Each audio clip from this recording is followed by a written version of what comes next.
ನಮಸ್ಕಾರ ಸ್ನೇಹಿತರೆ, one step to success ಚಾನಲ್ಗೆ ತಮ್ಮೆಲ್ಲರಿಗೆ ಮತ್ತೊಮ್ಮೆ ಸ್ವಾಗತ. ಸ್ನೇಹಿತರೆ, ಇವತ್ತಿನ ಒಂದು ವಿಡಿಯೋ ಸೆಷನ್ 10ನೇ ತರಗತಿ ಯಾರೆಲ್ಲ ಪಾಸ್ ಆಗಿದ್ದಾರೆ ಅವರಿಗೆ ಏನು ಈ ಕರ್ನಾಟಕ ವಸತಿ ಶಿಕ್ಷಣ ಸಂಸ್ಥೆಗಳ ಸಂಘ ಇದೆ, KREIS ಅಂತ ಕರಿತೀವಿ. 2026-27ನೇ ಒಂದು ಶೈಕ್ಷಣಿಕ ಸಾಲಿನಲ್ಲಿ ಪ್ರಥಮ PUC ದಾಖಲಾತಿಗಳಿಗಾಗಿ ಅಡ್ಮಿಷನ್ಸ್ ಏನಿದೆ ಇದೆಲ್ಲ ಓಪನ್ ಆಗಿದೆ. ಏನು ಕೆಟಗರಿ ಇದೆ, ಏನೆಲ್ಲ ಅರ್ಹತೆಗಳಿರಬೇಕು, ಏನೆಲ್ಲ ಮೀಸಲಾತಿಗಳಿದೆ, ಯಾವುದೆಲ್ಲ ಕೊನೆಯ ದಿನಾಂಕ, ಪ್ರಥಮ ದಿನಾಂಕ, ಫೀಸು ಎಲ್ಲ ಕಂಪ್ಲೀಟಾಗಿ ನೋಡ್ತಾ ಹೋಗೋಣ. ಯಾರೆಲ್ಲ ಹೊಸದಾಗಿ ನನ್ನ ಚಾನಲ್ನ ನೋಡ್ತಾ ಇದ್ದರೆ ಸಬ್ಸ್ಕ್ರೈಬ್ ಮಾಡ್ಕೊಳ್ಳಿ. ಪಕ್ಕದಲ್ಲಿ ಇರ್ತಕ್ಕಂಥ ಬೆಲ್ ಬಟನ್ ಮೇಲೆ ಪ್ರೆಸ್ ಮಾಡಿದರೆ ನಾನು ಮಾಡಿದ ಮೊದಲ ವಿಡಿಯೋ ನಿಮಗೆ ಸೇರುತ್ತೆ ಅಂತ ತಿಳಿಸ್ತಾ ಬನ್ನಿ ಒಂದೊಂದಾಗಿ ಫುಲ್ ಇನ್ ಡೀಟೇಲ್ ಆಗಿ ಇನ್ಫಾರ್ಮೇಷನ್ನ ಕೊಡ್ತೀನಿ ಸ್ನೇಹಿತರೆ. ಸೊ ನಿಮ್ಗೆ ಈಗಾಗಲೇ ಹೇಳಿರೋ ಹಾಗೆ ಕರ್ನಾಟಕ ವಸತಿ ಶಿಕ್ಷಣ ಸಂಸ್ಥೆಗಳ ಸಂಘ KREIS ಏನಿದೆ ಇದು 2026-27ನೇ ಶೈಕ್ಷಣಿಕ ಸಾಲಿನ ಪ್ರಥಮ PUCಯ ದಾಖಲಾತಿಗಳನ್ನು ಪ್ರಾರಂಭ ಮಾಡಿದೆ. ಸೊ ಫಸ್ಟ್ PUಗೆ ಅಡ್ಮಿಷನ್ ಸ್ಟಾರ್ಟ್ ಆಗಿದೆ 2026-27ರಲ್ಲಿ.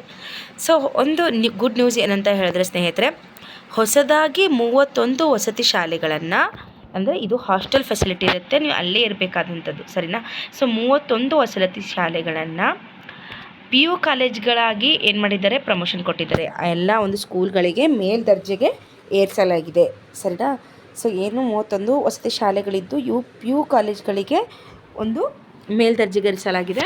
ಅದಾದಮೇಲೆ ಸ್ನೇಹಿತರೆ, ಸೊ ಇಲ್ಲಿ ಪ್ರವೇಶ ಲಭ್ಯ ಇರುವ ವಿಭಾಗಗಳು ಯಾವುದು ಅಂತ ಅಂದರೆ, ಸೊ PCMB ಇರುತ್ತೆ. ಅದಾದಮೇಲೆ ಒಂದು ನಿಮಿಷ ನಾನು ಫ್ಲೈಟ್ ಮೋಡಿಗೆ ಹಾಕ್ತೀನಿ, ಯಾಕಂದರೆ ಮತ್ತೆ ಕಾಲ್ ಬರೋಕ್ಕೆ ಚಾನ್ಸ್ ಇರುತ್ತೆ. ಎಸ್ ನೋಡಿ, ಪ್ರವೇಶ ಲಭ್ಯ ಇರುವ ಯಾವುದು ಅಂದರೆ PCMB ಇದೆ ಮತ್ತು PCMC ಇದೆ ಸ್ನೇಹಿತರೆ.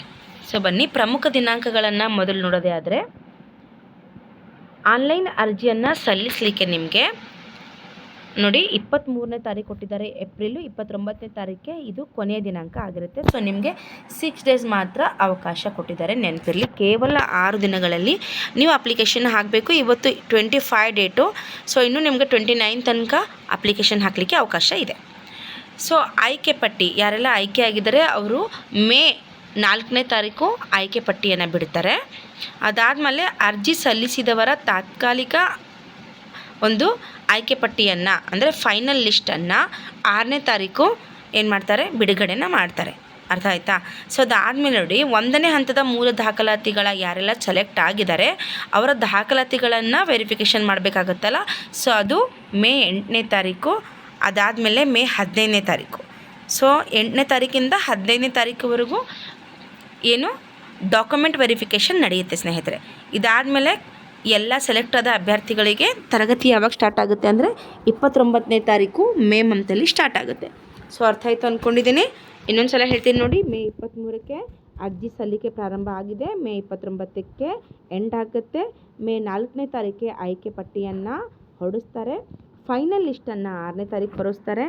ಅದಾದಮೇಲೆ 8ರಿಂದ 15ನೇ ತಾರೀಕುವರೆಗೂ ಯಾರೆಲ್ಲ ಸೆಲೆಕ್ಟ್ ಆಗಿದ್ದಾರೆ ಅವರ ಒಂದು ಡಾಕ್ಯುಮೆಂಟ್ ವೆರಿಫಿಕೇಷನ್ ನಡೆಯುತ್ತೆ. ಅದಾದಮೇಲೆ ತರಗತಿ ಪ್ರಾರಂಭ ಯಾವಾಗ ಆಗುತ್ತೆ ಅಂದರೆ 29 ಮೇಗೆ ತರಗತಿ ಸ್ಟಾರ್ಟ್ ಆಗುತ್ತೆ, ಸರಿನಾ? ಸೊ ಇದಾದಮೇಲೆ ಸೊ ಹಾಗಾದರೆ ಯಾರಿಗೆ ಅವಕಾಶ ಇದೆ, ಯಾರೆಲ್ಲ ಅರ್ಹರಾಗಿದ್ದಾರೆ ಅನ್ನೋದೇ ಆದರೆ, ಇಲ್ಲಿ ಶೇಕಡ ನೋಡಿ ಸ್ನೇಹಿತರೆ, ಸ್ಥಳೀಯ ಮೀಸಲಾತಿ ಶೇಕಡ 75ರಷ್ಟು ಸೀಟುಗಳು ಅದೇ ಜಿಲ್ಲೆಯ ಅಭ್ಯರ್ಥಿಗಳಿಗೆ ಮೀಸಲು ಅಂತ ಕೊಟ್ಟಿದ್ದಾರೆ. ಸೊ ಆಯಾ ಜಿಲ್ಲೆಗಳಲ್ಲಿ 75% ವಿದ್ಯಾರ್ಥಿಗಳು ಅದೇ ಜಿಲ್ಲೆಯವರು ಆಗಿರಬೇಕಾಗತ್ತೆ. ಅರ್ಥ ಆಯಿತಾ? ಸೊ 75% ಅಷ್ಟು ಮೀಸಲಾತಿಯನ್ನು ಅದೇ ಡಿಸ್ಟಿಕ್ ಇರ್ತಕ್ಕಂಥ ವಿದ್ಯಾರ್ಥಿಗಳಿಗೆ ನೀಡಲಾಗಿದೆ. ಅದಾದಮೇಲೆ ನೋಡಿ, ಸ್ಥಳೀಯವಲ್ಲದ ಮೀಸಲಾತಿ 25 ಸೀಟುಗಳು ಹಂಚಿಕೆ ಮಾಡ್ತಾರೆ. ಸೊ ಉಳಿದು 25% ಇದೆಯಲ್ಲ, ಅದು ಬೇರೆ ಡಿಸ್ಟಿಕ್ ಅವರು ಅಪ್ಲೈ ಮಾಡಬಹುದು. ಸೊ ನೆಕ್ಸ್ಟ್ ನೋಡೋದಾದರೆ, KREIS ಮೀಸಲಾತಿಯಲ್ಲಿ ಒಟ್ಟು ಸೀಟುಗಳಲ್ಲಿ ಶೇಕಡ 50ರಷ್ಟು ಸೀಟುಗಳು ಏನು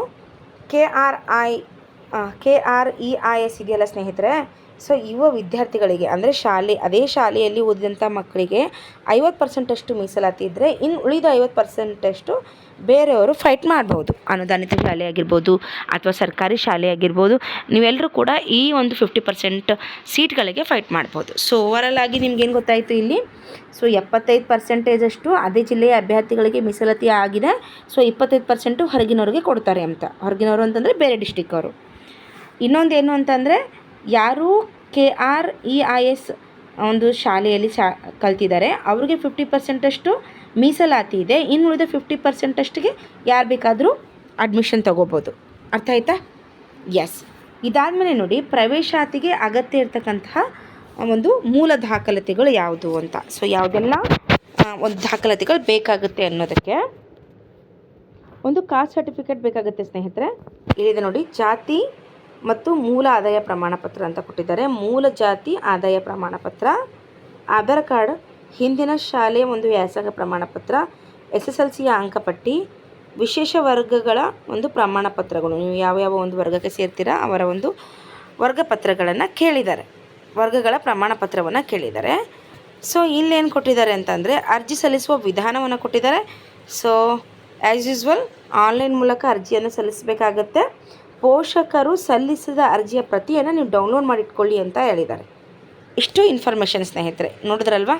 ಸೊ ಏನು ಈ ಒಂದು ಇಲಾಖೆಯಲ್ಲಿ ಅಥವಾ ಈ ಒಂದು ಶಾಲೆಯಲ್ಲಿ ಯಾವುದು ಕರ್ನಾಟಕ ವಸತಿ ಶಿಕ್ಷಣ ಮತ್ತು ಸಂಸ್ಥೆಗಳ ಸಂಘ KREIS ಇಲ್ಲಿ PU ಫಸ್ಟ್ಗೆ ಅಡ್ಮಿಷನ್ ಇರತಕ್ಕಂಥದ್ದು. ಸೊ ಇಷ್ಟೆಲ್ಲ ಇನ್ಫಾರ್ಮೇಷನ್ನ ನಾನು ಹೇಳಿಕೊಟ್ಟೆ.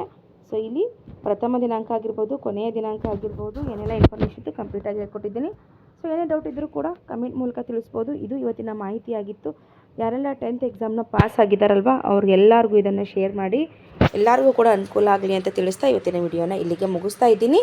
Thank you so much watching this video.